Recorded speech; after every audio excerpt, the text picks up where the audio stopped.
Bonjour à tous, petite vidéo pour vous parler d'un livre et un seul livre que je viens de terminer. Mon seul regret est de ne pas l'avoir lu d'une traite.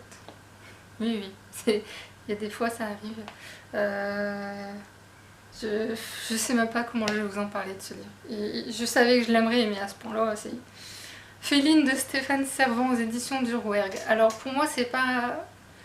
Dire que c'est un livre coup de cœur, oui, mais c'est pas seulement ça, c'est au-delà de ça. Il est considéré comme étant un livre féministe, je confirme, mais pas seulement féministe. Il y a d'autres choses, d'autres aspects, il y a tellement de choses dans ce livre. Et c'est destiné à un public adolescent et je trouve ça très bien, mais je trouve qu'un public adulte peut le lire aussi.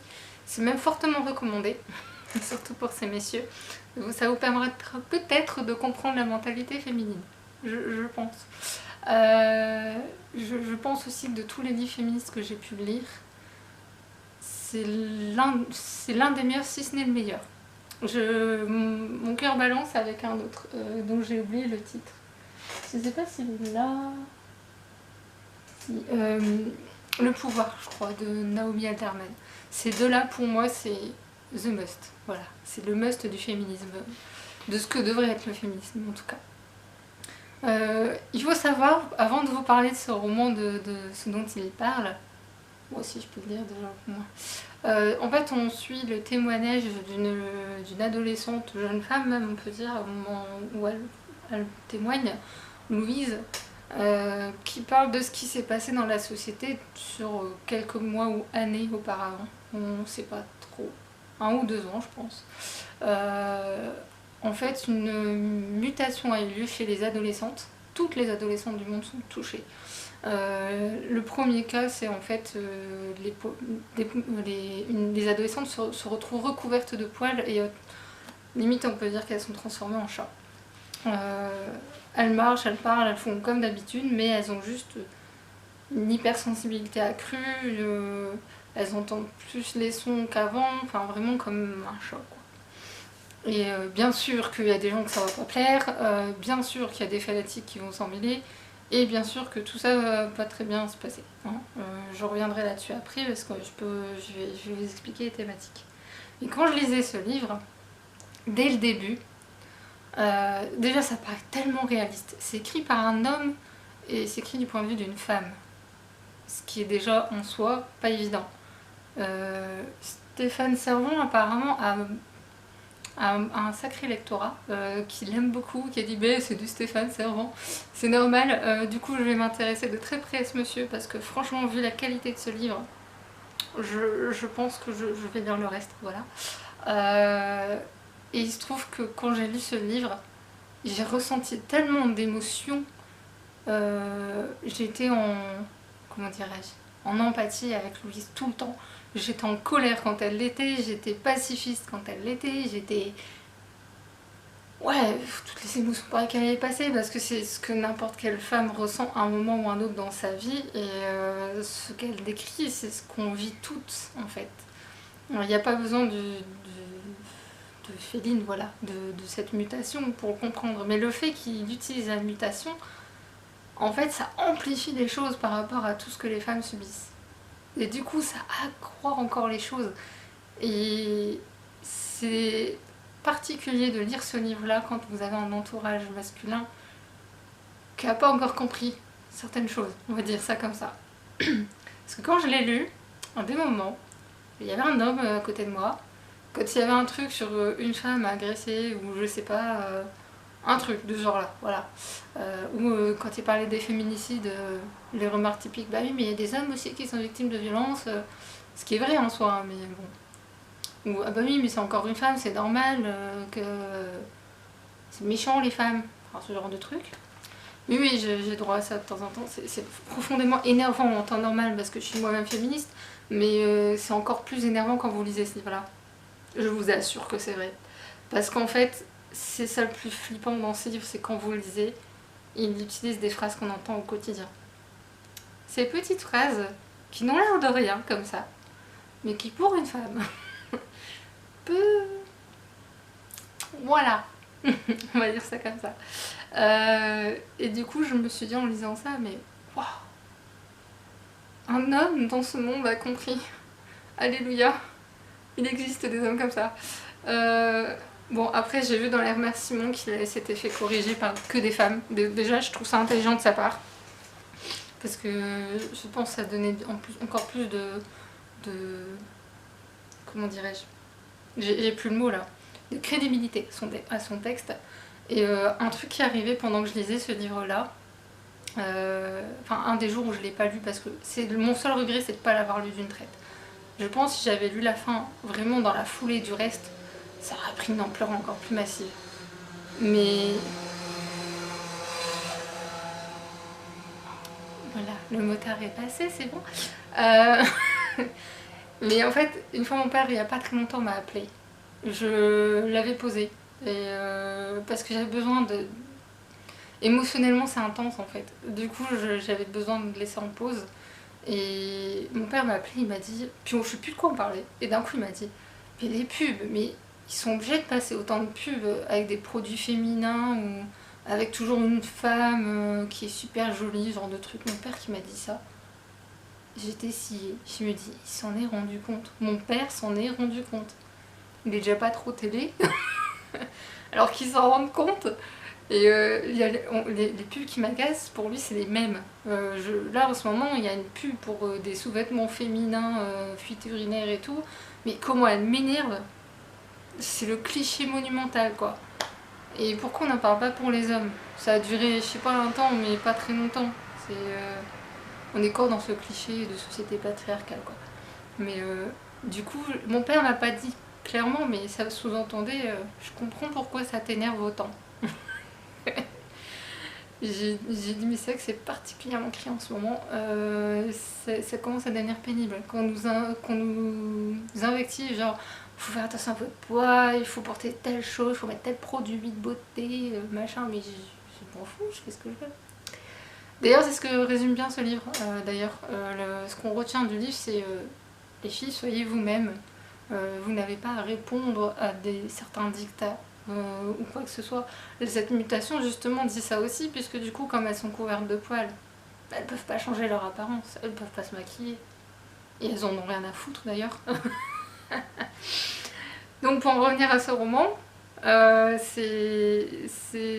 ça accentue encore des choses que moi-même, j'en avais conscience, c'est pas la question, mais c'est encore plus frappant quand vous le lisez. Justement, comme je le disais juste avant, c'est quand vous lisez les phrases que vous entendez au quotidien, par exemple les publicités, pour le moment il y a une phrase, je ne les ai pas notées parce qu'il y en a trop en exemple à mettre, mais il y avait une phrase où il parlait des publicités, les publicités pour tout et n'importe quoi, où ils mettent une femme dénudée ou en sous-vêtements. Pourquoi? Pour vendre un pneu. Maintenant ils ont mis des chiens, hein. Mais à une place c'était pour vendre des pneus. J'ai dit tiens, en plus c'est tellement vrai, pour vendre une voiture, vous savez sur les salons des nouveautés voitures là, où il y a toujours une hôtesse comme ça super sexy. Pourquoi? Les mecs qui viennent pour les voitures, bon après les filles ils sortent d'options, mais je vois pas l'intérêt. Bref, c'est ce que Louise raconte dans ce livre. Elle raconte son vécu avant la mutation.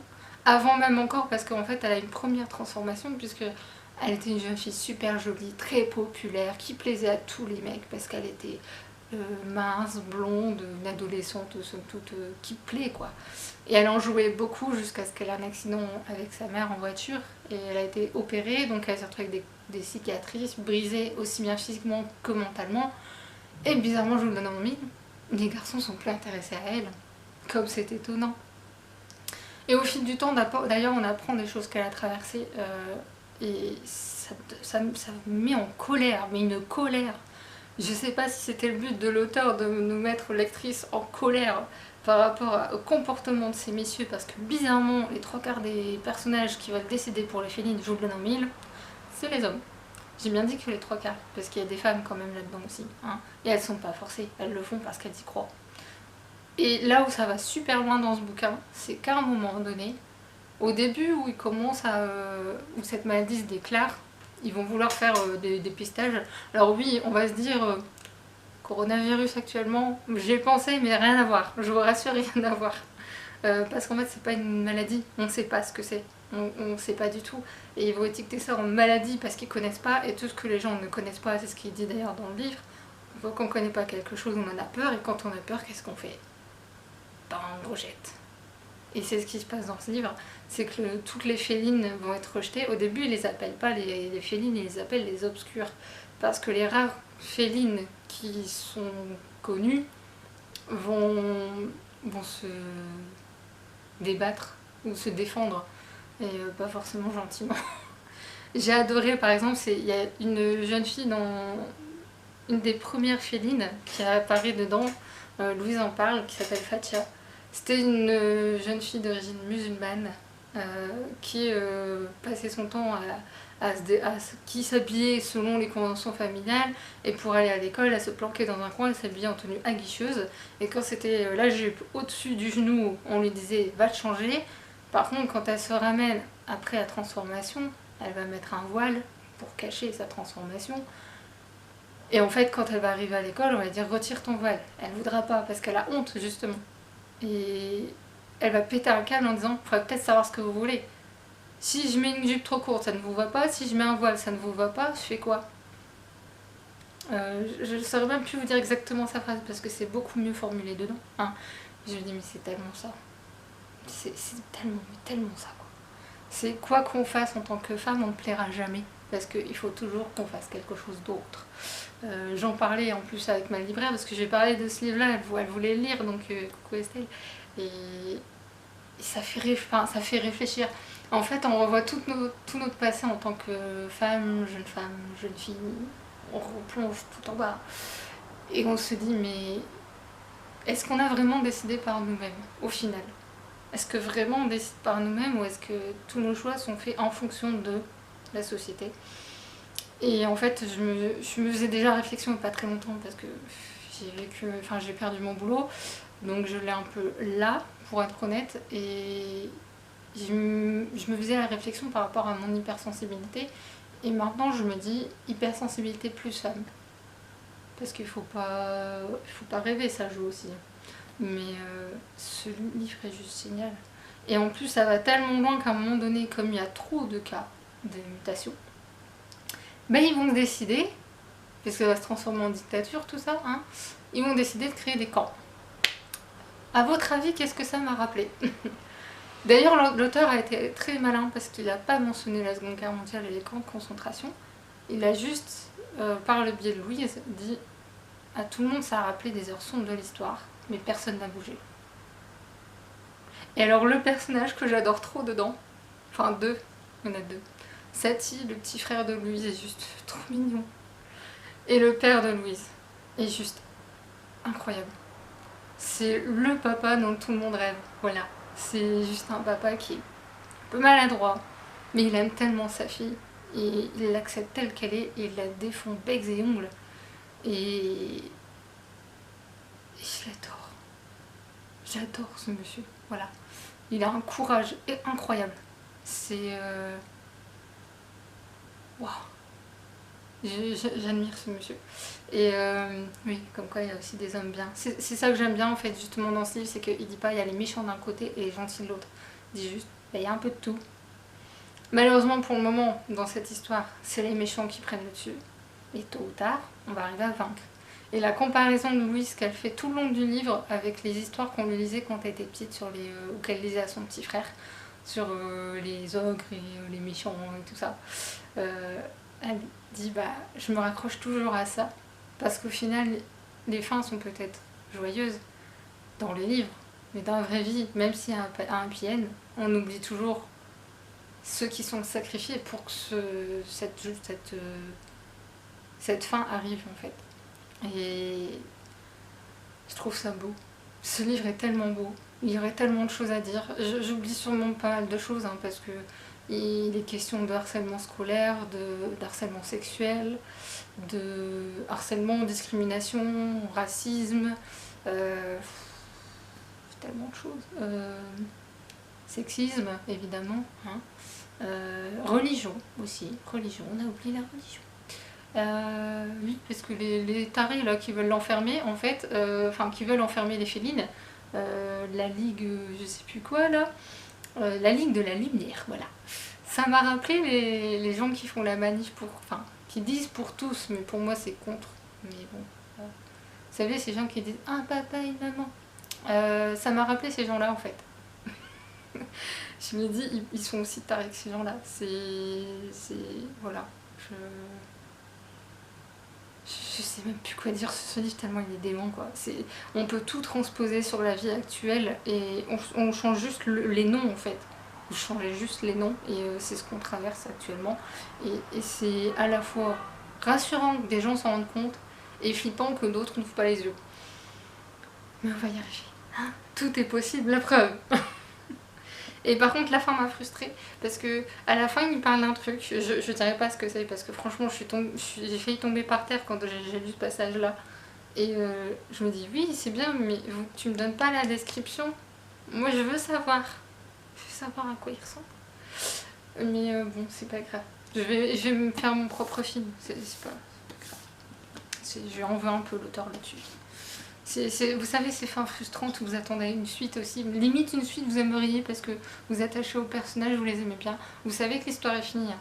Mais un petit peu plus, j'aurais pas dit, voilà. Le truc maintenant, c'est qu'il va falloir que je fasse une chronique écrite, que j'ai un retard de malade, et que je sais pas quand je vais l'écrire, voilà. Parce que je suis en mode, en ce moment,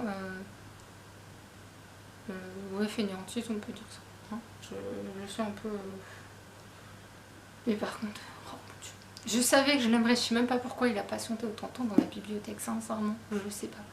Donc il va aller rejoindre la pile des livres à chroniquer. Je suis en train de me rendre compte que j'en ai déjà 4 en plus à vous chroniquer. Mais celui-là, je voulais vraiment faire une chronique à part parce que... Il est dément. Il est juste dément. Je vais mettre plusieurs jours encore à le... Je le relirai. Ça c'est une certitude. C'est rare les livres où je sais que je les relirai. Pas tout de suite parce que c'est trop frais encore. Mais d'ici quelques années, il sera relu. Peut-être aussi pour me faire une idée par rapport à l'évolution de la société. Je n'y crois pas, hein, mais c'est jamais. Le miracle peut survenir.